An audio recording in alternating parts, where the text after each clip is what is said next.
Thomas, and it was Knapford Station's birthday. And there was going to be a grand party. It was going to be put up at Knapford on a billboard. But the photographer was having trouble fitting all the engines into the photograph. Thomas puffed into Marin Station to pick up the new billboard. But when Thomas saw it, he was very disappointed. No one can see me at all.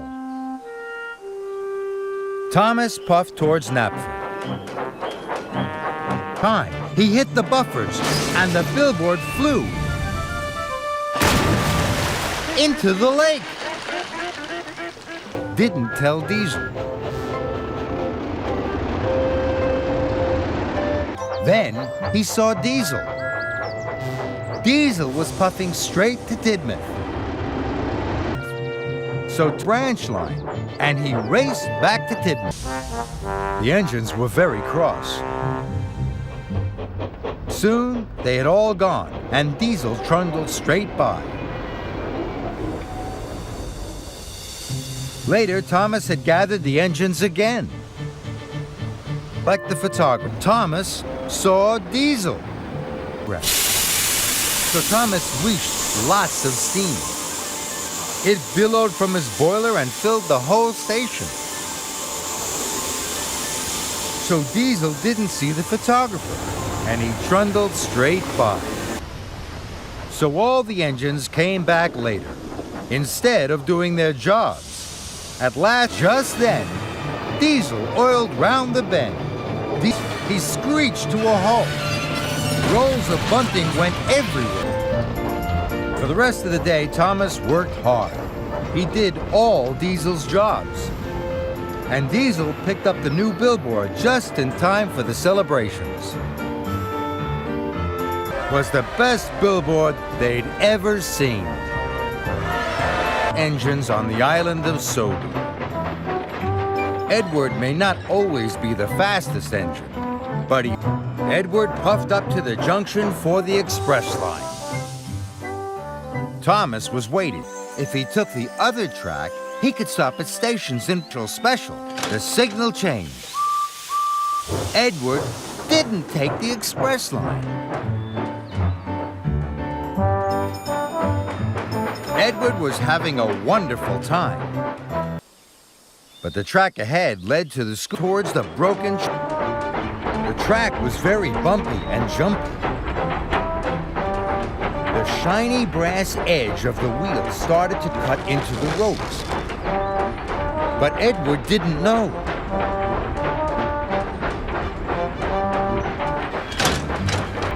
Edward applied his brakes, but the brass edge of the water wheel cut even deeper through the ropes. And, he huffed to himself, the other engines on the hill will all see my...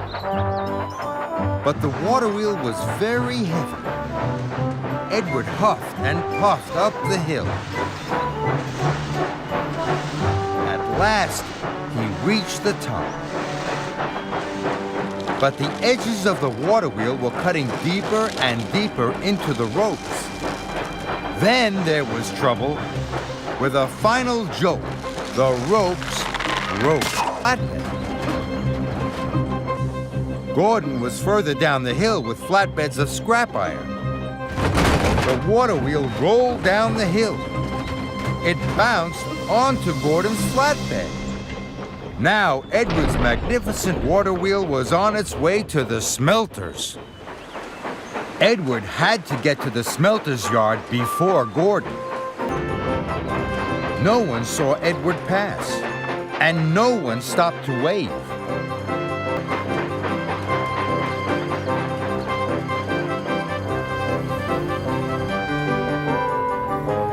Gordon puffed slowly into the smelters yard. He pulled up outside the smelting shed. Rosie's Carnival Special. Rosie is a lively little tank engine. She's very quick. She also likes to be very busy. Any job is a good job for Rosie. Rosie puffed sadly along. She wished she could pull a special on her own, special. So Rosie raced off as fast as her pistons would pump. Rosie puffed alongside the Carnival Special. Rosie couldn't see that Emily was already coupled up and waiting for Rosie. Still, Rosie didn't know that Emily was on the other end of the train. Then there was trouble. Rosie huffed and puffed. She heaved and hauled. The couplings groaned and strained until one of them snapped. But Rosie had left half of it behind with Emily. Then there was trouble. Another coupling snapped, chuffed by. He's tooting at my Carnival Special, thought Rosie. But Coconut Car was rolling towards the level crossing. It smashed against the gate. Coconuts rolled everywhere. The level crossing was blocked. But Rosie didn't know. She puffed happily on. Then, another coupling snapped. Rosie passed Stepney in a siding. The points changed. Stepney blew his whistle loudly, Rosie proudly. But Stepney was whistling because the freight car of sugar was now rolling towards him. Stepney was covered in pink sugar from funnel to footplate. But Rosie didn't know. She puffed proudly on. Rosie steamed up Gordon's Hill. Then another coupling snap. But it was Emily with the rest of the Carnival cars. Rosie's flatbed was now rolling back towards Emily. It bashed into Emily. Seats from the big wheel clattered and clanged all over the tracks. First, Rosie collected Rocky. Then she pulled him as quickly as she could. Left Rocky. She picked up the Coconut Car. Then Rosie collected a new car of sugar, and she raced back to Emily. Rocky had just loaded the seats back on the flatbed. And together, they set off up Gordon's Hill.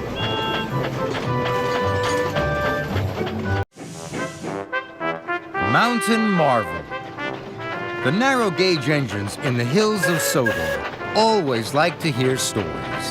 Their favorite ones are about a magical engine called Proteus. Peter Sam collected the cream churns quickly. Peter Sam puffed and puffed to the top of the old twisty track.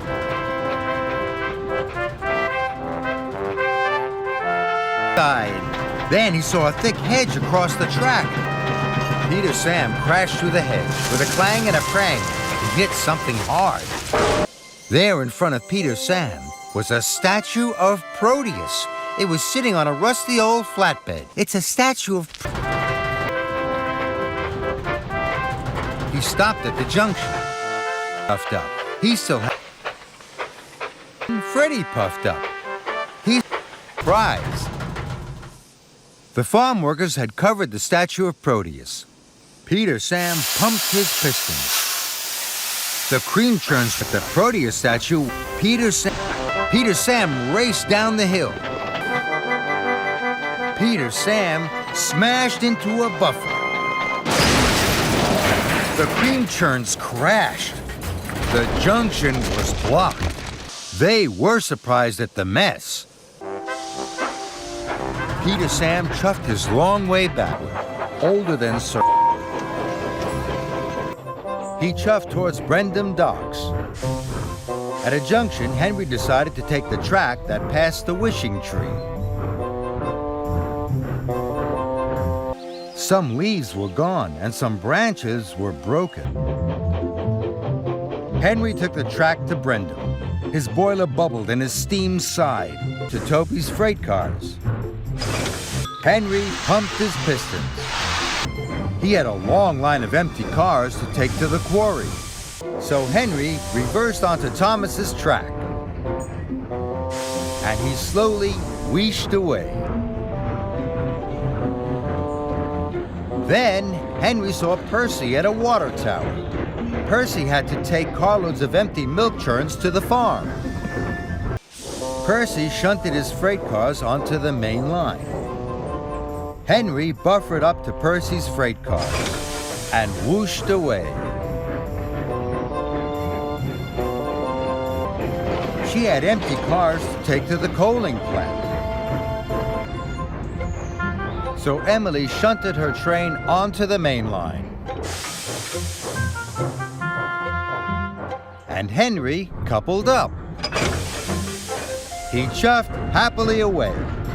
Henry had the longest line of freight cars a big engine could pull. At last, Henry puffed to the Wishing Tree Junction.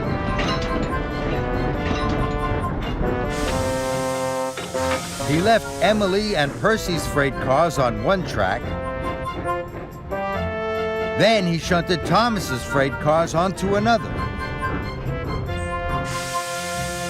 Finally, all the lines to the Wishing Tree were blocked. All the tracks were blocked with freight cars. First, Henry took Toby's freight cars to the depot. Then he took Thomas's freight cars to the quarry. Next, he took Emily's cars to the coaling plant. Finally, he took Percy's cars of empty milk churns to the farm. At last, soon Henry chuffed up to the Wishing Tree. You must take new machines from the docks to the factory.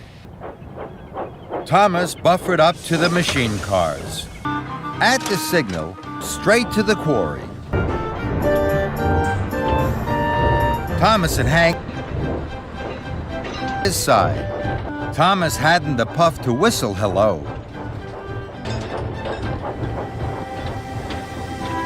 Thomas pulled up to the halt. He was nearly out of puff. Thomas huffed and he puffed, and his wheels spun and spun. Hank had lots of steam, and Hank blew the longest and loudest whistle. Toby's special surprise. Toby is a very cheerful steam train. He isn't as big or as strong as some of the steam engines, but he's always happy to help and willing to work. Toby watched his friends steam off to their special job. Henry found the flagpole for the Scottish castle, and Thomas found Great Waterton. Toby steamed into the hills. At all. Toby puffed closer. Now, Toby steamed deeper into the hills and away from Great. Toby could see something glistening and glittering in the afternoon sun. Toby puffed closer. Now he could see it wasn't a treasure chest at all. It was a rusty freight car of old tin cans. Quickly away. Toby puffed sadly to a junction. Late. So Toby steamed quickly away, and they puffed quickly away. Toby knew he had to hurry to Great Waterton. Then Toby saw something bright shining on a sidetrack, but it wasn't something special. It was an old piece of metal stuck in the bushes. Then he had run out of coal. Toby, on the other side of the metal, was a picture of a steam tram. It looked just like Toby. There had been a terrible storm, but Susan walked through. It was hard work. At last, Emily chuffed out of the flood, but now she was. Emily chuffed up to the fallen tree. Emily pushed as hard as she could, but the tree didn't roll out of the way. It stayed in front of Emily. Now, Emily had to push the tree up a hill. It was very hard work, and Emily was getting later and later. At last, Emily came to the top of the hill. The tree rolled away, and Emily raced down the other side. She rattled through the valleys. Emily steamed around the final bend and straight into a big puddle of mud. Emily blew her whistle as loud as she could. Emily pumped her pistons. Then she stopped. And Emily saw a telegraph pole across the track in front of her. Emily was going to push it out of the way. Soon, Harvey cleared the track, and Emily was on her way again. She saw a shortcut to the airport. The narrow gauge control. Colin was fixed in one place. He was pulling a flatbed full of presents and colored lights. So Freddie didn't chuff after Mr. Percival. He raced after Peter Sam instead. Getting late, and Freddie still had not asked Mr. Percival if they could have the party at the wharf. At the wharf, the two flatbeds were still waiting to be unloaded. The lights, presents, and the tree were floating away on a barge. Freddie raced to catch up with the barge. Freddie steamed back to Colin. He told Colin all about the party. Saved you. Thomas is a really useful tank engine. Whenever anyone is in trouble, Thomas is always there to help.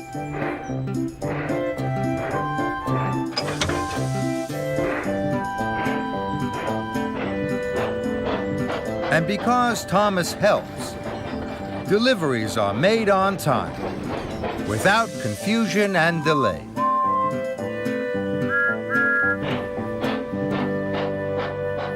He was going to meet a real... Then, up ahead, Thomas saw a water tower through the trees. The water tower was starting to wobble next to it. Thomas blew his whistle loudly. The water tower crashed to the ground.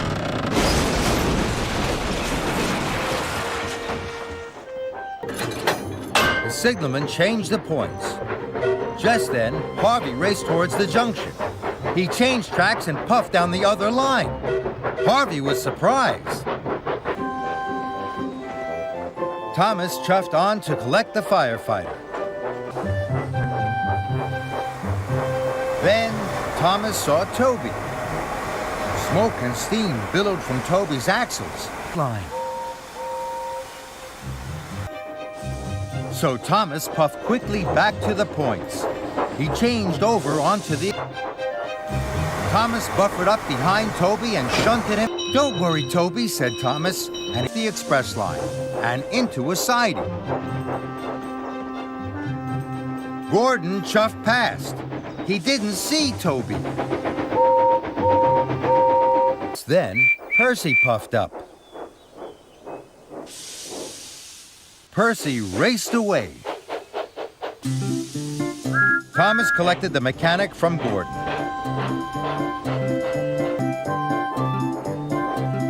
Then Thomas found Harvey.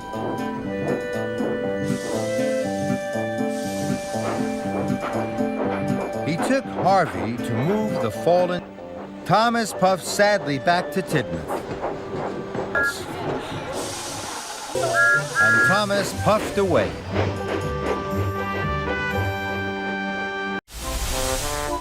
Duncan and the hot air balloon. It was a beautiful day in the hills of Sogo. One of the ropes holding down the balloon came undone. The ropes loosened. More sandbags fell off. Duncan chuffed his biggest puff. The hot smoke from his funnel flew into the balloons. James works it out. And to show the other engines he knows best, too. It was winter on the island of Sodor. Thomas, Stanley, and James were working at the yards.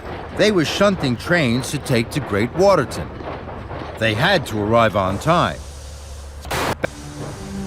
James collected Hector. Stanley watched as James shunted Hector to the back of his train. Snow started to fall.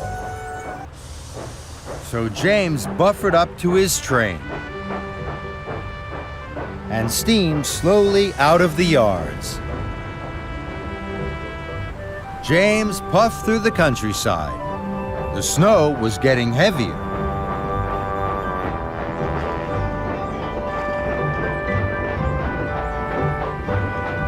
James stopped at a signal. The signal changed.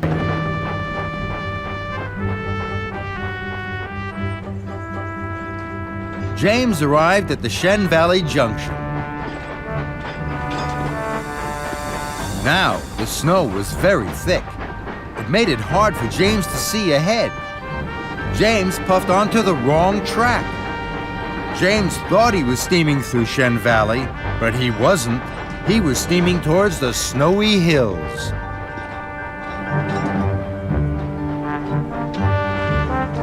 James saw Edward in a siding. So James puffed slowly towards the hill.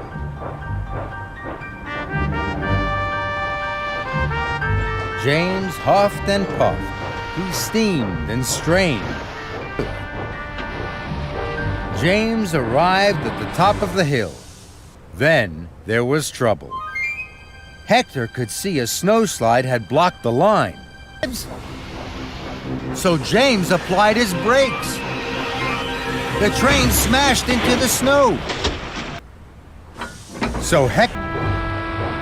At last, he had hauled Hector back to the top of the hill. Let's go! Hector and James raced faster and faster down the hill. There was a mighty biff, and Hector pushed the train right through the snow. We did it, Hector! Well done! Hector was pleased.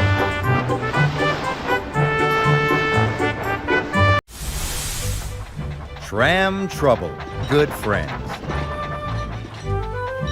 Toby always tells Thomas when he's worried. Flora and Thomas waited at the junction to Toby's shed. It looked empty. Flora pumped her pistons perkily, and they puffed away. That made Flora very happy.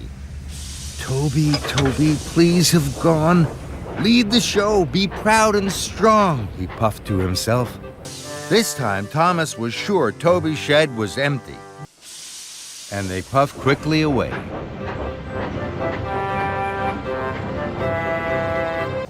Flora's axles ached. Thomas and Flora puffed up to the junction. Then there was trouble. Flora had chuffed too far. She had run out of coal. Toby puffed away. Don't go back. He is very good at shunting. Thomas thinks he can shunt backwards and forwards faster than any other engine. Steamies are fast. Thomas was determined to win. Thomas and Diesel took separate tracks to the hopper. Thomas steamed towards the hopper. Behind him, Thomas bashed straight into Diesel. Stone poured down from the hopper. Thomas was covered from funnel to footplate in dust. So together the two engines whooshed away. Thomas and Diesel raced buffer to buffer. But Thomas couldn't see Mavis. He raced backwards into the... Thomas pumped his piston. Thomas steamed into the lead. Had to win this race, but Diesel rattled. But they raced backwards towards Ari and Bert. With a crash and a bang, Thomas and Diesel smashed Ari and Bert right through the back of the engine sheds. Stones and timber flew everywhere, and Thomas chuffed quickly away. Thomas shunted the cars under the hopper. Soon they were all filled.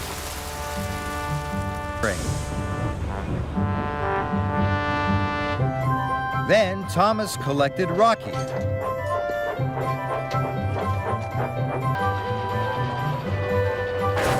Next, Thomas shunted Rocky over to the sheds.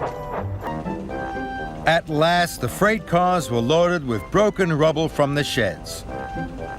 So together, Thomas and Diesel shunted the freight cars as quickly as they could. Gordon takes a shortcut. Gordon is a very proud engine. He likes to do important jobs.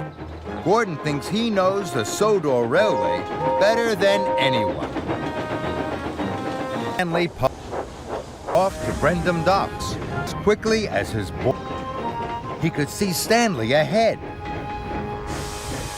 So Gordon took the other track.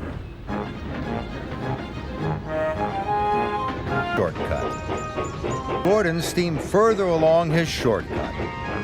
By now, he thought. Gordon puffed round a bend. Ahead, there was a bridge. But under the bridge, it wasn't Great Waterton. It was Gordon chuffed quickly away. Gordon steamed along and longer.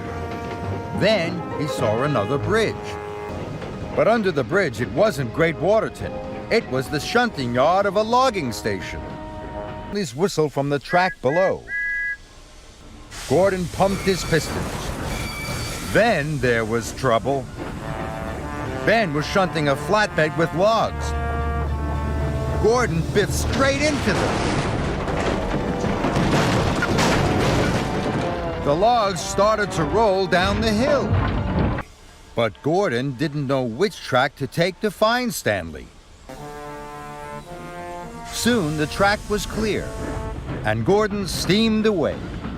He had to warn Stanley. Then Gordon arrived at a fork in the track, and Gordon raced on. Gordon arrived at another fork in the track.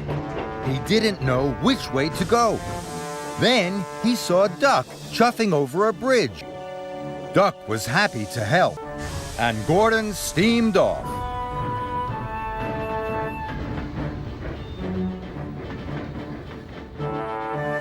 At last, Gordon puffed onto the lower track.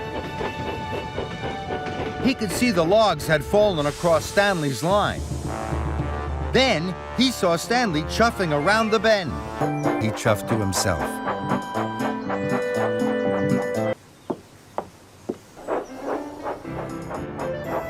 Thomas puffed proudly into the wharf.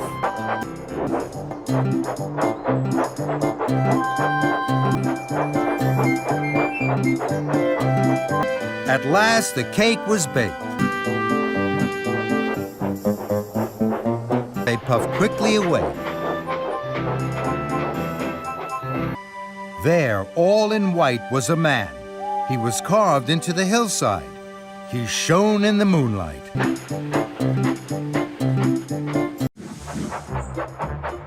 Thomas puts the brakes on.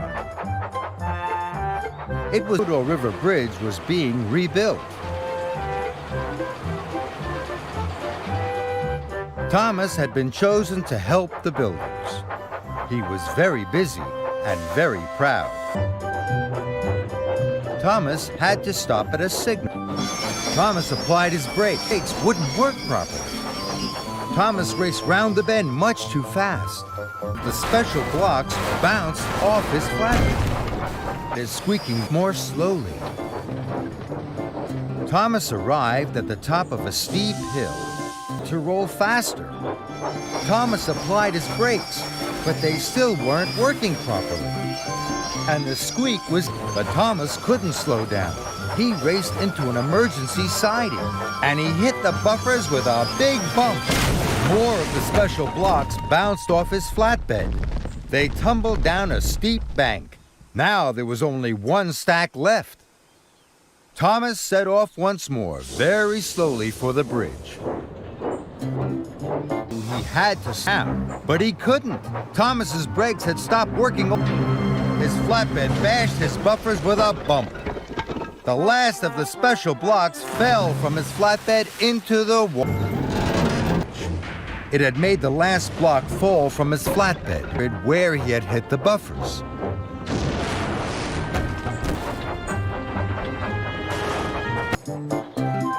Soon, Stanley was chuffing along. He shunted Thomas behind him, and Murdoch shunted Rocky.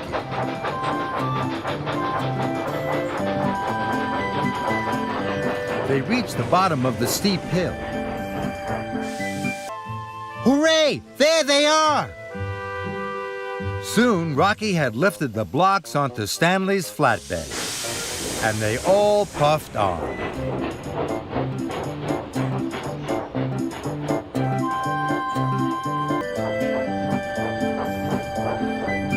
And he set off proudly with the special blocks.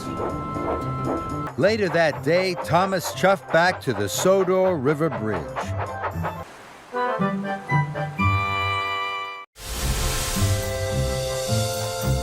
Percy and the bandstand. It was summertime on the island of Sodor to make the day special.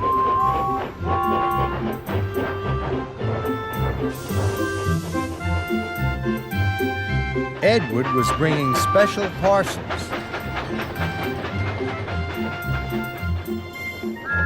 Thomas was bringing the banners and bunting.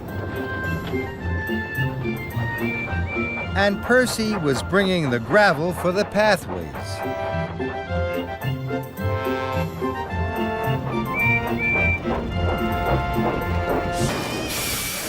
Percy pushed and pushed, but the freight cars, Percy blew his whistle long and loudly. Percy collected the passenger car. He was very excited. He had to meet Lady Hat at Maithwaite Station. It was a long way from Great Waterton, and he thought she might be cross. So he puffed to the duck pond, enough to tell Lady Hat. So Percy puffed away. Prize! Percy couldn't see Lady Hat anywhere. Percy blew his whistle long and loudly. Percy steamed back to Great Waterton as fast as he could. Skarloey heaved and hauled up the steep hill. Rheneas, they pulled with all their strength and steam. First the cars trundled one way, then they trundled the other. Skarloey was determined to win. Then Rheneas heard a creaking and a cranking. He knew the couplings were being pulled too hard. Snap! So cars bashed and bumped into Skarloey and pushed him down the other side of the hill. Scared, he tried to apply his brakes, but they wouldn't work. The puppet show special rattled and roared. Steep hill. Skarloey saw Duncan. He was pushing cars of bunting onto the main track, but it was too late. Skarloey crashed into Duncan's cars. Bunting flew into the air. The puppet show special clattered and shattered. Then Skarloey saw Rusty at a junction ahead. Rusty was pulling cars of special ice cream right across the tracks. Skarloey bashed into Rusty's cars. Ice cream flew into the air. So Skarloey clattered on. Skarloey went round the bend too fast. Skarloey bashed through the buffers. And with a splash, a sploosh, and a splosh, Skarloey plunged into Percival Pond. Ice cream or flags, they won't have their puppet show. Yes, heaved and hauled his friend out of the pond. And his coal was wet. And Rheneas puffed proudly away with the puppet show special. Best friends. Thomas and Percy are best friends. They tell each other everything. They even have a best friend's whistle. Thomas still didn't know how to tell Percy about the special. Puff passed. he didn't see Thomas. And Thomas saw Percy again. So he took a different track to the docks. Thomas knew it would take him longer. He thought to himself, "There's Percy again." He was sure Percy was going to see. Percy puffed past. He didn't see Thomas hiding behind Duck's long line of freight, fast as his pistons would pump. Now Thomas really wanted to find Percy, but Percy was nowhere to be found. The band would be waiting. Thomas buffered up to Percy's mail cars and quickly pulled away.